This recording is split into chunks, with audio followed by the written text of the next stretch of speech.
George Whitefield, o pregador ao ar livre, 1714-1770. Mais de 100 mil homens e mulheres rodeavam o pregador, há mais de 200 anos, em Cambuslang, Escócia.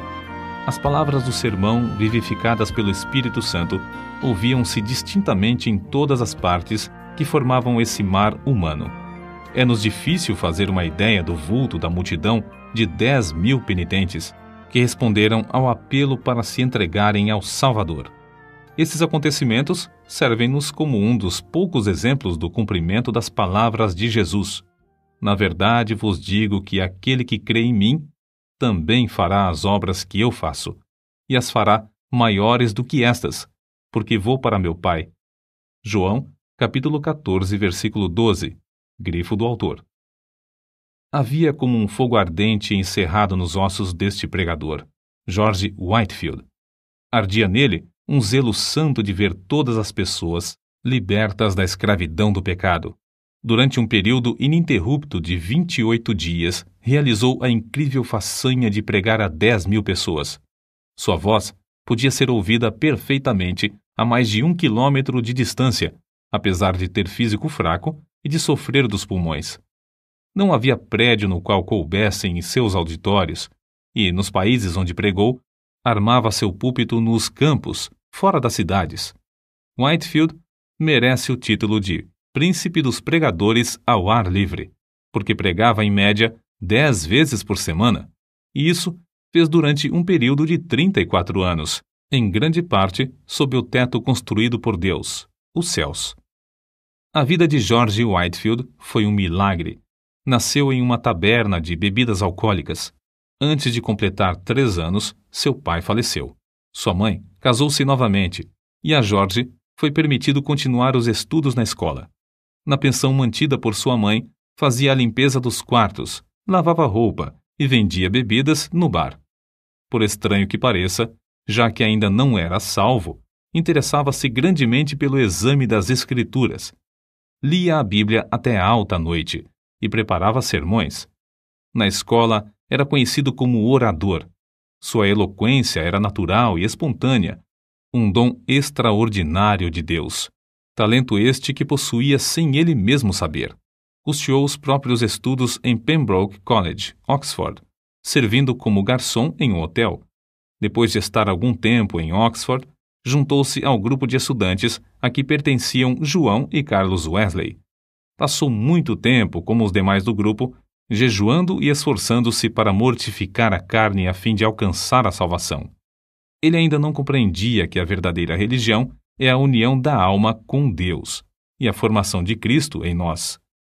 Acerca da sua salvação, escreveu algum tempo antes de morrer.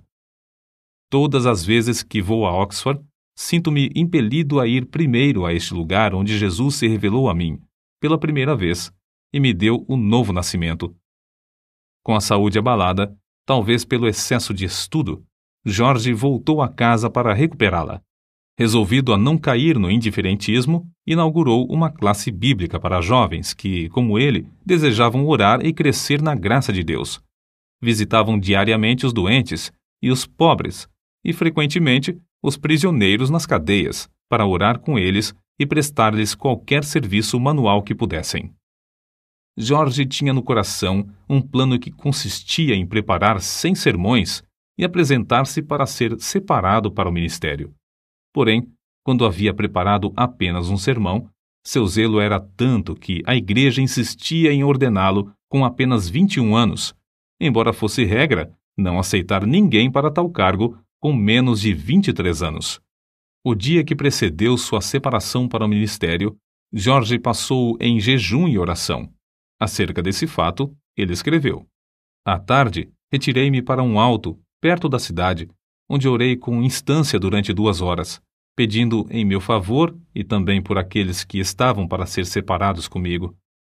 No domingo, levantei-me de madrugada e orei sobre o assunto da epístola de Paulo a Timóteo, especialmente sobre o seguinte preceito: Ninguém despreze a tua mocidade. Quando o ancião me impôs as suas mãos, se meu vil coração não me engana, ofereci todo o meu espírito, alma e corpo para o serviço no santuário de Deus. Posso testificar perante os céus e a terra que dei-me a mim mesmo, quando o ancião me impôs as mãos, para ser um mártir por aquele que foi pregado na cruz em meu lugar. Os lábios de Whitefield foram tocados pelo fogo divino do Espírito Santo durante sua separação para o ministério. No domingo seguinte, naquela época de gelo espiritual, pregou pela primeira vez. Alguns se queixaram de que 15 dos ouvintes enlouqueceram ao ouvirem o sermão. O ancião da igreja, porém, compreendendo o que se passava, respondeu que seria muito bom se os 15 não se esquecessem da sua loucura antes de chegar o outro domingo. Whitefield nunca se esqueceu nem deixou de aplicar a si as seguintes palavras do Dr. Delany: desejo, todas as vezes que subir ao púlpito, considerar essa oportunidade como a última que me é dada de pregar, e a última dada ao povo de ouvir. Alguém assim escreveu sobre uma de suas pregações. Quase nunca pregava sem chorar, e sei que as suas lágrimas eram sinceras. Ouviu dizer: vós me censurais porque choro, mas como posso conter-me quando não chorais por vós mesmos, apesar das vossas almas mortais estarem à beira da destruição? Não sabeis se estáis ouvindo o último sermão ou não, ou se jamais tereis outra oportunidade de chegar a Cristo. Chorava às vezes até parecer que estava morto e custava a recuperar as forças. Disse que os corações da maioria dos ouvintes eram derretidos pelo calor intenso de seu espírito, como prata na fornalha do refinador. Quando estudante no colégio de Oxford, seu coração ardia de zelo. Pequenos grupos de alunos se reuniam no seu quarto diariamente, movidos tais quais os discípulos logo depois do derramamento do Espírito Santo no Pentecostes. O Espírito continuou a operar poderosamente nele e por ele durante o resto da sua vida, porque nunca abandonou o costume de buscar a presença de Deus. Separava o dia em 3 partes: 8 horas sozinho com Deus e em estudos, 8 horas para dormir e fazer as refeições, 8 horas para o trabalho entre o povo. De joelhos, lia e orava sobre a leitura das Escrituras, recebendo luz, vida e poder. Numa de suas visitas aos Estados Unidos, passou a maior parte da viagem a bordo, sozinho em oração. Alguém escreveu sobre ele: seu coração encheu-se tanto dos céus que anelava por um lugar onde pudesse agradecer a Deus, e sozinho, durante horas, chorava comovido pelo amor consumidor do seu Senhor. Suas experiências no ministério confirmavam a sua fé na doutrina do Espírito Santo como Consolador ainda vivo, o poder de Deus operando atualmente entre nós. A pregação de George Whitefield era feita de forma tão vívida que parecia quase sobrenatural. Conta-se que, certa vez, pregando a alguns marinheiros, descreveu um navio perdido num furacão. Tudo foi apresentado em manifestações tão reais que, quando chegou ao ponto de descrever o barco afundando, alguns marinheiros pularam dos assentos gritando: "As baleeiras! As baleeiras!" Em outro sermão, falou acerca de um cego andando na direção de um precipício desconhecido. A cena foi tão real que, quando o pregador chegou ao ponto de descrever a chegada do cego à beira do profundo abismo, o camareiro mor, Chesterfield, que assistia, deu um pulo gritando: "Meu Deus, ele desapareceu!" O segredo, porém, da grande colheita de almas salvas não era a sua maravilhosa voz nem a sua grande eloquência. Não era também o caso de que o povo tivesse o coração aberto para receber o Evangelho, uma vez que havia, na época, grande decadência espiritual entre os crentes. Também não foi por falta de oposição. Repetidas vezes, Whitefield pregou nos campos porque as igrejas fecharam-lhe as portas. Às vezes, nem os hotéis queriam aceitá-lo como hóspede. Em Basingstoke, foi agredido a pauladas. Em Staffordshire, atiraram-lhe torrões de terra. Em Moorfield, destruíram a mesa que lhe servia de púlpito e arremessaram contra ele o lixo da feira. Em Evesham, as autoridades, antes de seu sermão, ameaçaram prendê-lo se pregasse. Em Exeter, enquanto pregava para 10.000 pessoas, foi apedrejado de tal forma que pensou haver chegado para ele a hora, como o ensanguentado Estevão, de ser imediatamente chamado à presença do mestre. Em outro lugar, Apedrejaram-no novamente até ficar coberto de sangue. Verdadeiramente levava no corpo até a morte as marcas de Jesus. O segredo de tais frutos na sua pregação era o seu amor para com Deus. Ainda muito novo, passava noites inteiras lendo a Bíblia, que muito amava. Depois de se converter, teve a primeira daquelas experiências de sentir-se arrebatado, ficando a sua alma inteiramente aberta, cheia, purificada, iluminada da glória e levada a sacrificar-se inteiramente ao seu Salvador. Desde então, nunca mais foi indiferente em servir a Deus, mas regozijava-se no alvo de trabalhar de toda a sua alma e de todas as suas forças, e de todo o seu entendimento. Só achava interesse nos cultos, tanto é que escreveu para sua mãe dizendo que nunca mais voltaria ao seu emprego. Consagrou a vida completamente a Cristo, e a manifestação exterior daquela vida nunca excedia a sua realidade interior. Portanto, nunca mostrou cansaço, nem diminuiu a marcha durante o resto de sua vida. Apesar de tudo, ele escreveu: "A minha alma era seca como o deserto. Sentia-me como encerrado dentro de uma armadura de ferro. Não podia ajoelhar-me sem estar tomado de grandes soluços e orava até ficar molhado de suor. Só Deus sabe quantas noites fiquei prostrado de cama, gemendo por causa do que sentia e ordenando, em nome de Jesus, que Satanás se apartasse de mim. Outras vezes, passei dias e semanas inteiras prostrados em terra, suplicando para ser liberto dos pensamentos diabólicos que me distraíam.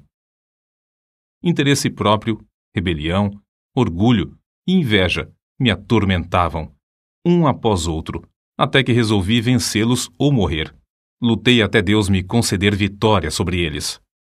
George Whitefield considerava-se um peregrino errante no mundo, procurando almas. Nasceu, criou-se e diplomou-se na Inglaterra.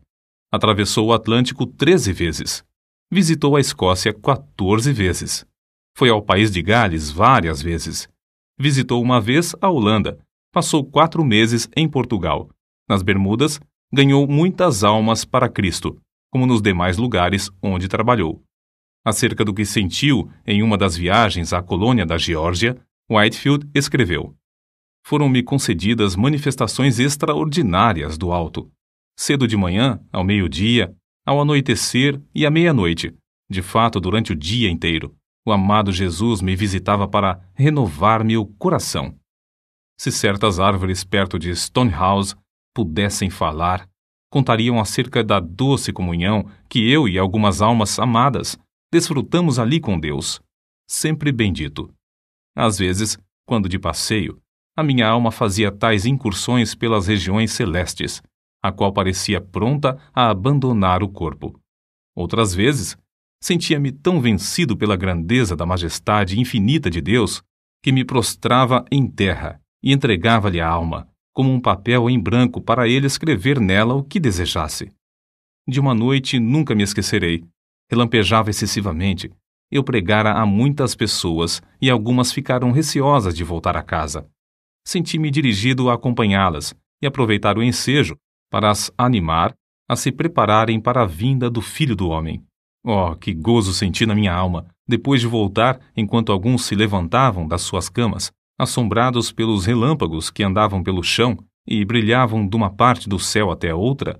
Eu, com mais um irmão, ficamos no campo adorando, orando, exultando ao nosso Deus e desejando a revelação de Jesus dos céus, uma chama de fogo.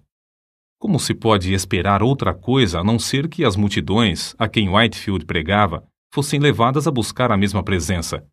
Na sua biografia, há um grande número de exemplos que bem ilustram tal fato. Oh, quantas lágrimas foram derramadas, com forte clamor pelo amor do querido Senhor Jesus! Alguns desmaiavam e, quando recobravam as forças, ouviam e desmaiavam de novo. Outros gritavam como quem sente a ânsia da morte. E depois de findar o último discurso, eu mesmo senti-me tão vencido pelo amor de Deus que quase fiquei sem vida. Contudo, por fim, revivi, e depois de me alimentar um pouco, estava fortalecido bastante para viajar cerca de 30 quilômetros até Nottingham. No caminho, a alma alegrou-se cantando hinos. Chegamos quase à meia-noite. Depois de nos entregarmos a Deus em oração, deitamo-nos e descansamos na proteção do querido Senhor Jesus. Ó Senhor, jamais existiu amor como o teu. No dia seguinte, em Fog's Manor, a concorrência aos cultos foi tão grande como em Nottingham. O povo ficou tão quebrantado que, por todos os lados, vi pessoas banhadas em lágrimas. A palavra era mais cortante que espada de dois gumes, e os gritos e gemidos alcançavam o coração mais endurecido. Alguns tinham semblantes pálidos como a palidez de morte, outros torciam as mãos, cheios de angústia. Ainda outros foram prostrados ao chão, ao passo que outros caíam e eram aparados nos braços de amigos. A maior parte do povo levantava os olhos para os céus, clamando e pedindo a misericórdia de Deus. Eu, enquanto os contemplava, só podia pensar em uma coisa: o grande dia. Pareciam pessoas acordadas pela última trombeta, saindo dos seus túmulos para o juízo. O poder da presença divina nos acompanhou até Basking Ridge, onde os arrependidos choravam e os salvos oravam lado a lado. O indiferentismo de muitos transformou-se em assombro, e o assombro, depois, em grande alegria. Alcançou indivíduos das mais diversas classes, idades e tipos de conduta. A embriaguez foi abandonada por aqueles que eram dominados por esse vício. Os que haviam praticado qualquer ato de injustiça foram tomados de remorso. Os que tinham furtado foram constrangidos a fazer restituição. Os vingativos pediram perdão. Os pastores ficaram ligados ao seu povo por um vínculo mais forte de compaixão. O culto familiar foi iniciado nos lares. Os homens foram levados a estudar a palavra de Deus e a ter comunhão com o Pai nos céus. Mas não foram somente nos países populosos que o povo afluiu para ouvi-lo. Nos Estados Unidos, quando eram ainda um país novo, ajuntaram-se grandes multidões dos que moravam longe uns dos outros nas florestas. O famoso Benjamin Franklin, no seu jornal, assim noticiou essas reuniões. Quinta-feira, o reverendo Whitefield partiu de nossa cidade acompanhado de 150 pessoas a cavalo, com destino a Chester, onde pregou a 7.000 ouvintes, mais ou menos. Sexta-feira, pregou 2 vezes em Williamstown, a quase 5.000. No sábado, em Newcastle, pregou a cerca de 2.500. E na tarde do mesmo dia, em Christiana Bridge, pregou a quase 3.000. No domingo, em White Clay Creek, pregou 2 vezes, descansando uma meia hora entre os sermões, a 8.000 pessoas, das quais cerca de 3.000 tinha vindo a cavalo. Choveu a maior parte do tempo, porém, todos se conservaram em pé, ao ar livre. Como Deus estendeu a sua mão para operar prodígios por meio de seu servo, vê-se no seguinte relato. Num estrado perante a multidão, depois de alguns momentos de oração em silêncio, Whitefield anunciou de maneira solene o texto. É ordenado aos homens que morram uma só vez, e depois disto vem o juízo. Depois de curto silêncio, ouviu-se um grito de horror, vindo de um lugar entre a multidão. Um pregador presente foi até o local da ocorrência para saber o que tinha acontecido. Logo voltou e disse: Irmão Whitefield, estamos entre os mortos e os que estão morrendo. Uma alma imortal foi chamada à eternidade. O anjo da destruição está passando sobre o auditório. Clame em alta voz e não cesse. Então, foi anunciado ao povo que um dentre a multidão havia morrido. Whitefield leu a segunda vez o mesmo texto. É ordenado aos homens que morram uma só vez. Do local onde a senhora Huntington estava em pé, veio outro grito agudo. De novo, um tremor de horror. Passou por toda a multidão quando anunciaram que outra pessoa havia morrido. Whitefield, porém, em vez de ficar tomado de pânico, como os demais, suplicou graça ao ajudador invisível e começou, com eloquência tremenda, a prevenir os impenitentes do perigo. Não devemos concluir, contudo, que ele era ou sempre solene ou sempre veemente. Nunca houve quem experimentasse mais formas de pregar do que ele. Apesar de sua grande obra, não se pode acusar Whitefield de procurar fama ou riquezas terrestres. Sentia fome e sede da simplicidade e sinceridade divinas. Dominava todos os seus interesses e os transformava para a glória do reino do seu Senhor. Não ajuntou ao redor de si os seus convertidos para formar outra denominação, como alguns esperavam. Não, apenas dava todo o seu ser, mas queria mais línguas, mais corpos, mais almas a usar para o Senhor Jesus. A maior parte de suas viagens à América do Norte foram feitas em prol do orfanato que fundara na colônia da Geórgia. Vivia na pobreza e esforçava-se para granjear o necessário para o orfanato. Amava os órfãos ternamente, escrevendo-lhes cartas e dirigindo-se a cada um pelo nome. Para muitas dessas crianças, ele era o único pai, o único meio de elas terem um sustento. Fez uma grande parte da sua obra evangelística entre os órfãos e quase todos permaneceram crentes fiéis, sendo que um bom número deles tornaram-se ministros do Evangelho. Whitefield não era de físico robusto. Desde a mocidade, sofria quase constantemente, anelando, muitas vezes, partir e estar com Cristo. A maior parte dos pregadores acha impossível ministrar quando estão enfermos como ele.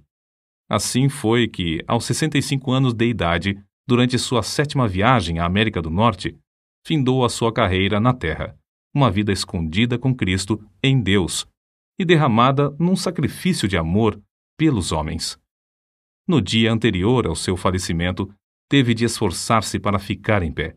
Porém, ao levantar-se em Exeter, perante um auditório demasiado grande para caber em qualquer prédio, o poder de Deus veio sobre ele. Whitefield pregou como de costume durante 2 horas. Um dos que lhe assistiram disse que seu rosto brilhava como o sol. O fogo aceso no seu coração, no dia da oração e do jejum, quando da sua separação para o ministério, ardeu até dentro dos seus ossos e nunca se apagou. Jeremias, capítulo 20, versículo 9. Certo homem eminente dissera a Whitefield: "Não espero que Deus chame o irmão breve para o lar eterno, mas, quando isso acontecer, regozijar-me-ei ao ouvir o seu testemunho." O pregador respondeu: "Então ficará desapontado, morrerei calado. A vontade de Deus é dar-me tantos ensejos para testificar dele durante minha vida, que não me serão dados outros na hora da morte." E sua morte ocorreu como predissera. Depois do sermão, em Exeter, foi a Newburyport para passar a noite na casa do pastor. Ao subir para o quarto de dormir, virou-se na escada e, com a vela na mão, proferiu uma curta mensagem aos amigos que ali estavam e insistiam em que pregasse. Às 2 horas da madrugada, acordou. Faltava-lhe o fôlego. Pronunciou para o seu companheiro as suas últimas palavras na terra: "Estou morrendo." No seu enterro, os sinos das igrejas de Newburyport dobraram e as bandeiras ficaram a meia haste. Ministros de toda a parte vieram assistir aos funerais. Milhares de pessoas não conseguiram chegar perto da porta da igreja por causa da imensa multidão. Conforme seu pedido, foi enterrado sob o púlpito da igreja. Se quisermos ter os mesmos frutos, ver milhares salvos, como George Whitefield os teve, temos de seguir o seu exemplo de oração e dedicação. Alguém pensa que é tarefa demais? Que diria George Whitefield agora, junto aos que levou a Cristo, se lhe fizéssemos essa pergunta?